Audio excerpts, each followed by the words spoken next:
Live from downtown Detroit, Local 4 News at noon starts now.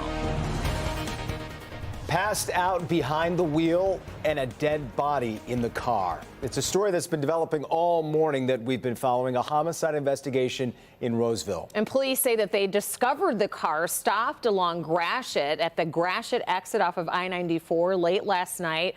Behind the wheel, a man passed out in a woman's body on the passenger floor. Sean Lay joins us now live in Roseville with more on how police are piecing together this troubling case.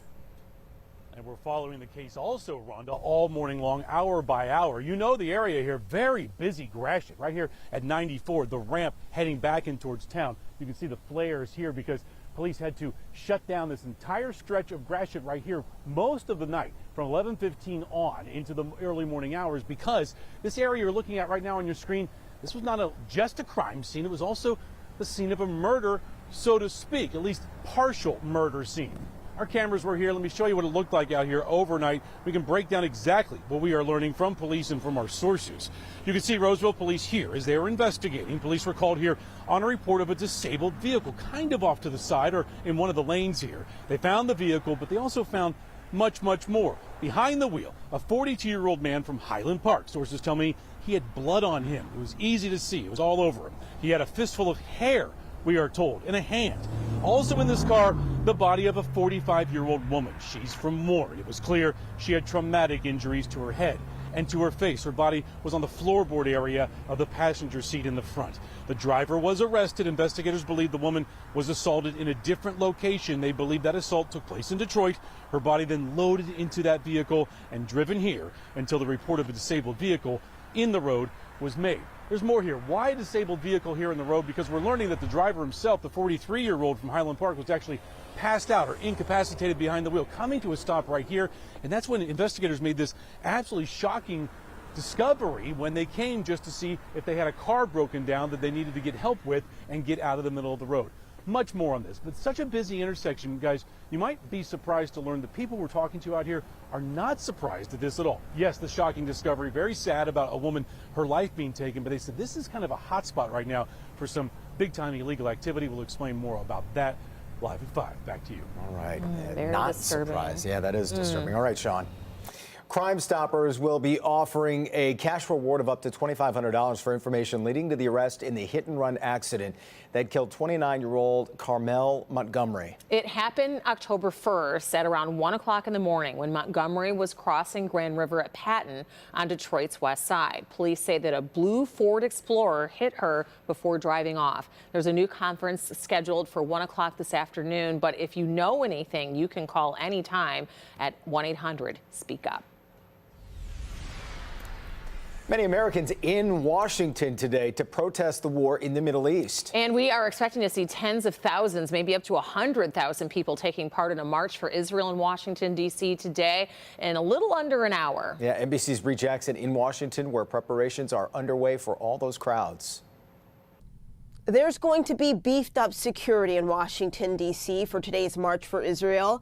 Washington, D.C.'s Mayor Muriel Bowser says that the National Guard will help local police control the crowds. Preparations are underway for tens of thousands to rally at the National Mall today in support of Israel and to speak out against anti-Semitism. We all grew up, most of us anyway, in a world where we were not officially discriminated against. Now I think it's rearing its head in a very ugly way. Jewish Americans from across the country are expected to march in solidarity for Israel in the war with Hamas.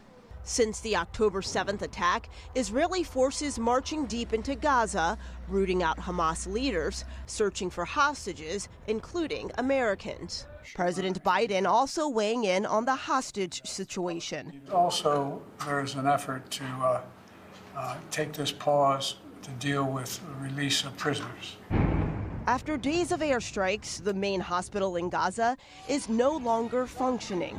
Health officials say several newborns have died and dozens more are at risk. We do not want to see firefights in hospitals. We want to see patients protected. We want to see hospitals protected. On Capitol Hill, calls for peace continue. Unless we figure out how we can be a big us, the kinds of terrible things that we are now seeing in Gaza and that we saw in Israel are going to happen continuously. There are millions of people across our country right now who are horrified watching the government support collective punishment of Palestinians while the Israeli government continues to carry war crimes by cutting off water, food, and life-saving medical care. As fighting continues in Israel, faith leaders are making a moral case for the conflict to end. And the Anti-Defamation League says they've seen anti-Semitic incidents increase by nearly 400% in America in the weeks since the war between Israel and Hamas began. In Washington, Bree Jackson, NBC News. All right, Bree, thank you. In Chicago on Monday, a Jewish group in solidarity with Palestinians renewed calls for a ceasefire. That rally ended with more than 100 demonstrators getting arrested. Again, today's rally in support of Israel in D.C. is set to begin at 1 o'clock this afternoon. The weekend deadline for a government shutdown is getting closer. Today is the first time the House is able to vote on a plan. House Speaker Mike Johnson's new funding bill has two parts. The first extends funding until January 19th for military construction, veterans affairs, transportation, and then the second extends funding until February for the rest of the government. A handful of his fellow Republicans look like they might block it, though, meaning that he would need support from Democrats to get it through. This afternoon, a judge will sentence a Stellantis manager who cheated the Clean Air Act. Emmanuel Parma worked as a senior manager of diesel drivability and emissions at Fiat Chrysler, now Stellantis, for 6 years. Federal prosecutors say he was connected to an elaborate scheme of installing a defeat device in engines to reduce emissions during the testing phase and then not disclosing it to regulators. Parma accepted a plea deal back in July. Stellantis paid more than $300 million in fines. And speaking of Stellantis, some current workers have the opportunity to take buyouts. Nearly half of its white-collar workers who are not in the UAW have until December 8th to decide if they want to take the buyout. The automaker is citing the transition of electric vehicles as the reason for the need for buyouts. As for the tentative agreement with the UAW, voting is still ongoing, and we will keep you updated when all the votes are in. New data reinforces the eye test that bigger vehicles are more dangerous to pedestrians. According to the Insurance Institute of Highway Safety, vans, pickups, and SUVs with hoods 40 inches or higher are about 45% more likely to cause a deadly pedestrian crash than cars with smaller sloped hoods.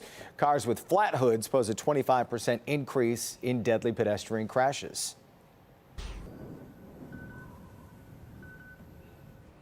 Well, as we take a look outside, it is a beautiful lunch hour on this Tuesday, just shy of 50 in many areas. We're taking a live look at Metro Airport, where the sun is beaming, and we sit at 49 with calm wind conditions. Ann Arbor also at 49 degrees with a light southwesterly breeze. So the winds have shifted a little bit earlier today, which that southwesterly flow will help us with temperatures, especially as we head into the next 2 days. But Lapeer at 48, Monroe 49 degrees. Clouds and radars showing that we remain dry. We don't have to worry about a drop of rain until we get to about Friday, but some cloud cover building in the northern part of lower Michigan. Otherwise, we are clear across southeast Michigan, but you'll notice a difference in temperatures, averaging out close to about 10 degrees cooler than where we were at the lunch hour yesterday. So we're at 50 at City Airport, but the rest of us holding on to the upper 40s, with the exception of Howell reporting 50, Adrian 50, same with Jackson and Lansing, but mid to upper 40s, which will continue to rise this afternoon. So we anticipate topping out right around maybe 52, 53 degrees this afternoon.